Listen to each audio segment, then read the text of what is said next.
Welcome to this edition of In Our Community. I'm your host, Tasha Lane, and today in our studio we continue our conversation with Dr. Rebecca Field about her book on human greatness, 21 Compelling Stories to Open Your Heart.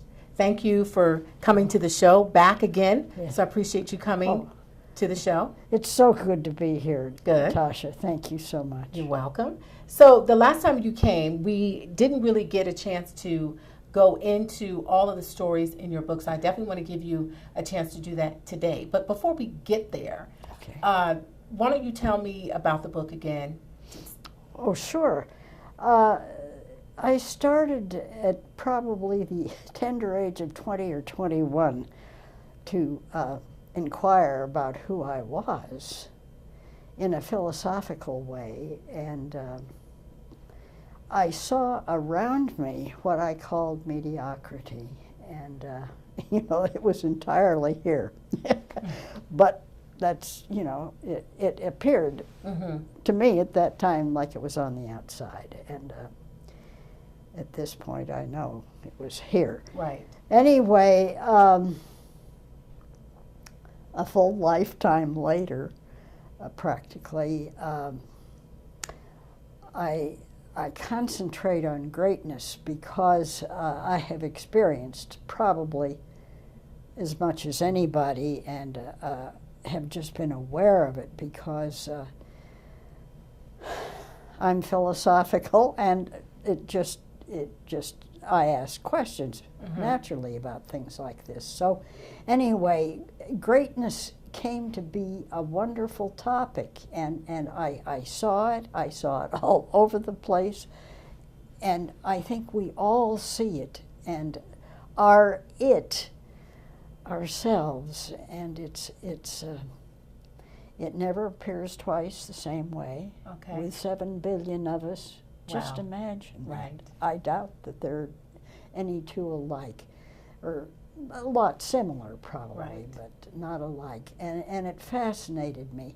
And so I've gone over my own life here and have included in the book a few, really they're just vignettes of what I've experienced as human greatness, and it leaves me in awe. It's such a beautiful, beautiful thing. Yeah, it is. Now, is this book, is it ready? Is it out yet? No, by the end of the month. End of the month. I think so. And where can you get the book? You can get the book through Amazon.com or my website, which is RebeccaAField.com. Okay. And I'm hoping I've got that right. I don't look it up, so I'm not sure, but... Okay, so it's either online or Amazon.com or your website. Right. Okay, you can get the book. So tell me about greatness. I mean, what does that mean to you? Well, since you wrote the book. It means, amazingly probably to some people, that I see a lot of will, strength of will. And will, as I'm interpreting it here, is in a higher sense. It's the willingness to give up one's ego, the willingness to sacrifice, the willingness to be real instead of carrying this facade that the society demands of us, and to be authentic. And I've probably known not much more than a half a dozen people in my life who have been truly authentic, and it's an absolutely magnificent quality, I think, and and it's honesty, it's sincerity, it's love, it's justice, but it's a lot of things, right? It's a lot of It's a things, lot of things, motivated by a lot of things, and it's often spontaneous. So, does that help? It does. Okay. It does. So, and since you said that, I want to start with the story in your book, because I know off camera you shared a brief story about a man that you met on the street. Yes. Which I think is a great story. And you didn't get to tell it the last time, so I definitely want you to tell the story I'm now. so glad. Thank you. Mm-hmm. Tasha, this man has impressed me like a Zen koan. I don't know if you know Zen koans or not. No. Well, they're like riddles. Okay. And why, the question, why me and why this? And it was a simple, very short experience, 3 minutes at the most. Mm-hmm. And the core of it was a matter of a few seconds. Where were you? I was on the street near my home. I was walking to a coffee shop to have coffee with Mm-hmm. a friend. Just that simple. And I turned down a certain street, and I saw limping, definitely limping toward me, an African-American man, tall, slender, and terribly poor. Mm-hmm. I suppose, but also extremely rich in terms of the wisdom he had, I found out. And as we walked toward each other, there was a point when our eyes locked and met. Uh-huh. And I simply smiled at him. That's all that happened. I smiled at him, and he kept walking. When I smiled, he looked down, like he was embarrassed, or I don't know. Mm-hmm. And anyway, he got close enough, and I could take a close look at what he looked like and what he was wearing. And he had perfectly white hair, Mm-hmm. and the longest white beard I've ever seen, ever, any place in the world on a human male. Wow. Well below his navel, I'm sure, and it tapered. Wow. It tapered. I wondered, frankly, if he'd ever cut it. Mm-hmm. Anyway, he was apparently an old man, and he was wearing a black stocking hat and a navy blue pea coat, Mm-hmm. very worn blue jeans, Mm-hmm. and scuffed boots. Like, I have never seen anything like this in my life, and I've been all over the world. Mm-hmm. But he had on the toe of his boots, he had circles in primary and secondary colors except for lavender or purple. Wow. And they were of different sizes. They were perfectly round, and they were so perfectly round that they could have been drawn with a compass. Mm-hmm.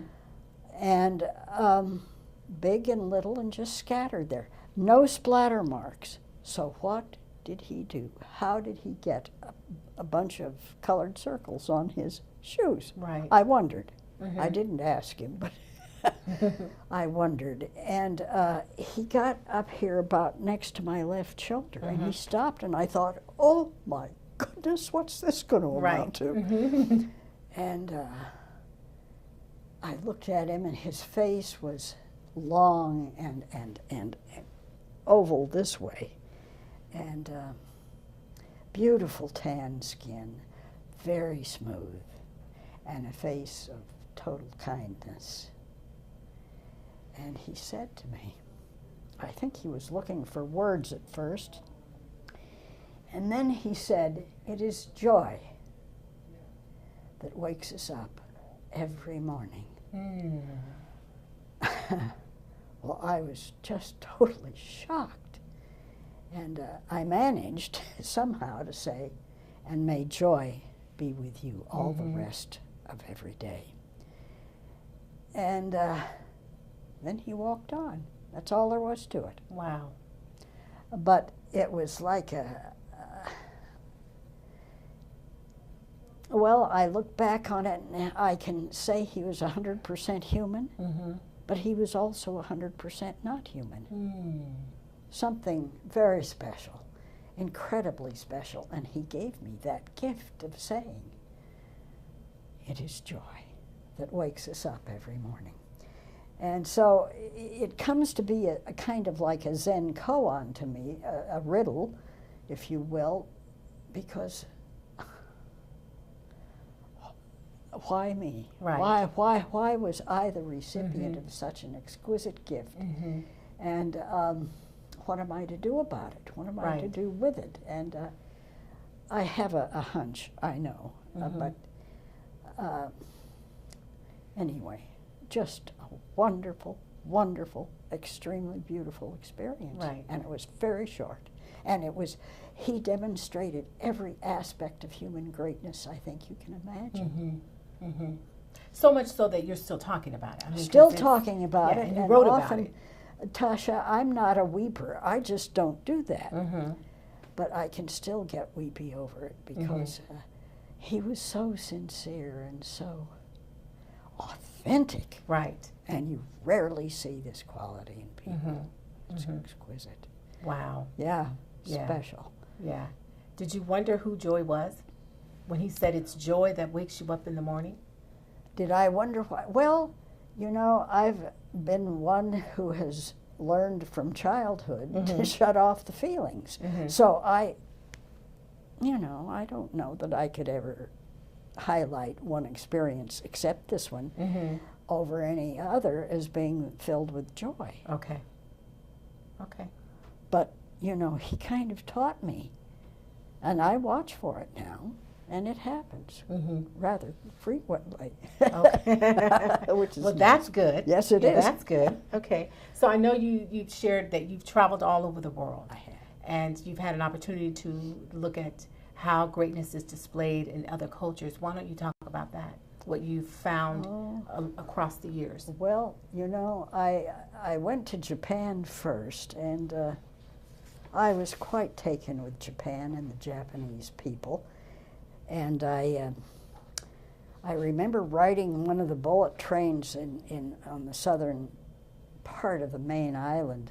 I think it's called, well, I don't remember.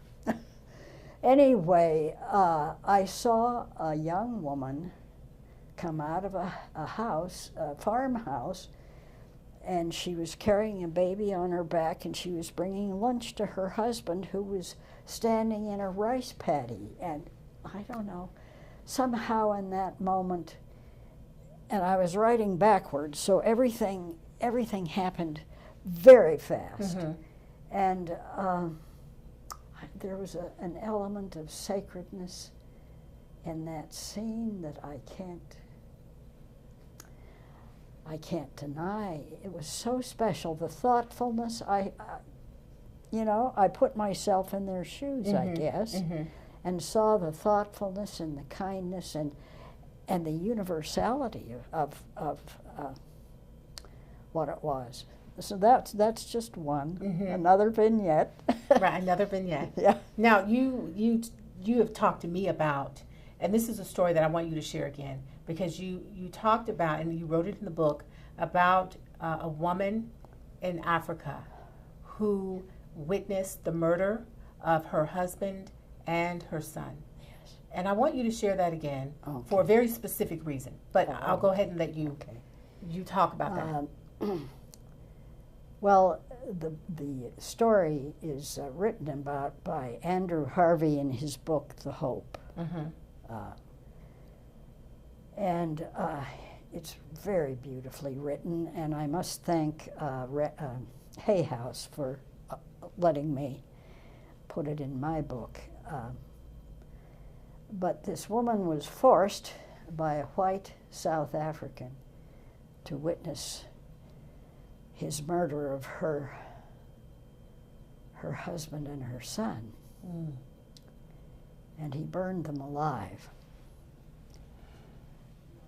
And her husband said just before he died, he said, "Forgive them, forgive him. He doesn't know what he's doing." So anyway, there was a meeting. The South African legal system is a bit different from ours. They have what they call a commission. And this commission brings the main participants in the crime back and asks, basically, is there anything you want to say? Is there anything we can do for you?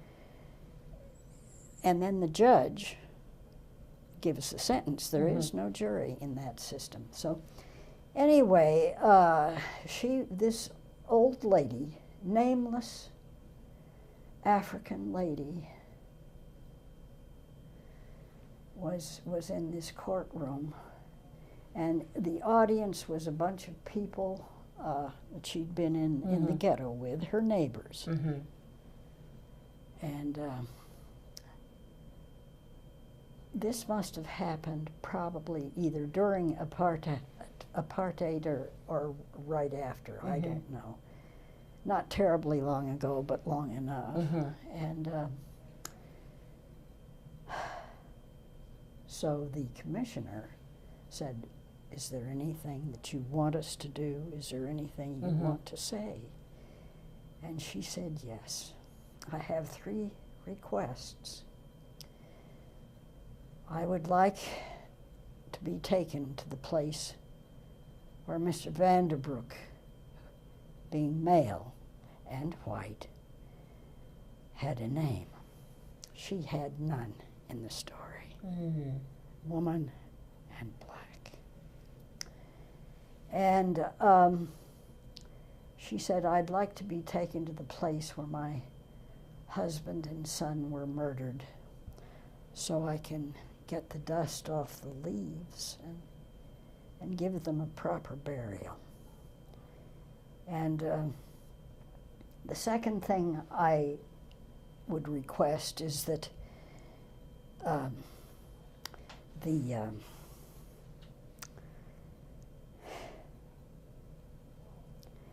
Mr. Vanderbroek be brought to my ghetto 2 days every month so I can treat him like my son, and he will know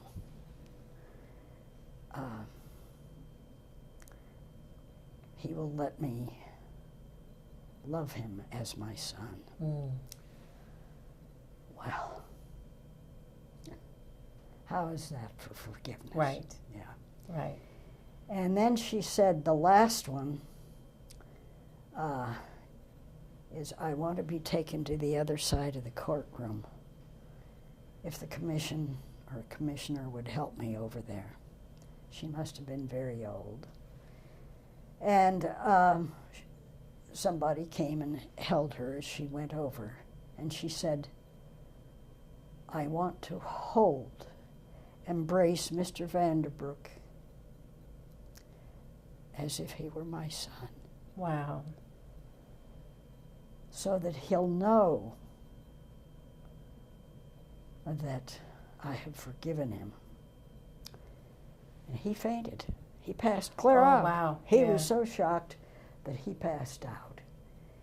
And anyway, it's a story of forgiveness that's so powerful. It is. And full of such tremendous wisdom that it's hard for me even to say. Yeah. And I've told this story to many people, and you know, some people just burst into tears because it's so extremely moving and so genuine about what forgiveness is really all about. And the will that's involved of stepping aside the human ego and forgiving or sacrificing yourself for someone else. Right. And that's true greatness. And the reason I asked you that is because we've had a lot of tragedies here in just, you know, in the last couple months in this country, other places too, with the terrorist attacks and the hurricanes and fires and all of that. And from that story that you just told, there are a lot of people that are suffering. A lot of people have been wounded. They've lost family members. They've lost their homes. They've lost everything.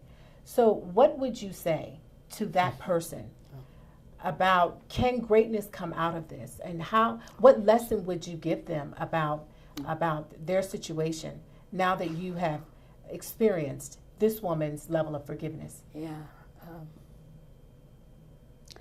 Well, you know, I think every human being is given the responsibility to know who they are and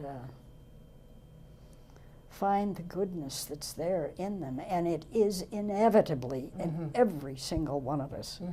And to expand it and take the responsibility to let other people know. I know that up there in Sonoma and was it Santa Rosa too? Yeah, Santa Rosa. There were acts of heroism that were just spontaneous and sincerely meant just as acts of love to try to save a life. And I think that happened in Nevada too, where there was this terrible shooting and a lot of people were killed. Right. And then there have been people killed in the storms in Texas, and the scene goes on and on. And so I think self-knowledge helps, and you know, the love of the heart goes on forever. It does. And it's touching that. If you know yourself, then you know that that's there because it's in every one of us. And Right. that's the power, I think. And I think it's a good time to encourage someone else because there is, like I said, there's been so much tragedy lately, and people are feeling a bit of despair, like there's just no hope. But then we're talking about something called greatness, human greatness, that you said earlier is in all of us. And I want you, and you talked about what it is. Now I want you to tell me, I'm going to just say a phrase, and I want you to fill in the blank. Okay. So I'm going to say to you, greatness is not what? Forgetting to help other people. What else? What else? It's hatred, I'm sorry, it's racism, it's selfishness, it's antagonism, it's separativeness. It's not, so greatness is none of those things. It's none of those things. But greatness is.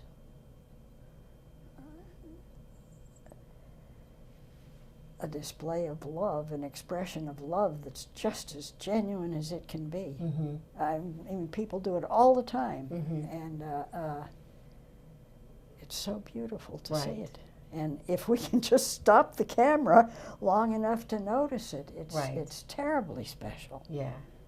And it's, you know, when I think about greatness, it's hard for me to think about that word without thinking about God and the greatness of God. Well, He embodies that whole word. He is greatness. that's right. So, you know, when you think about, it's such a heavy word.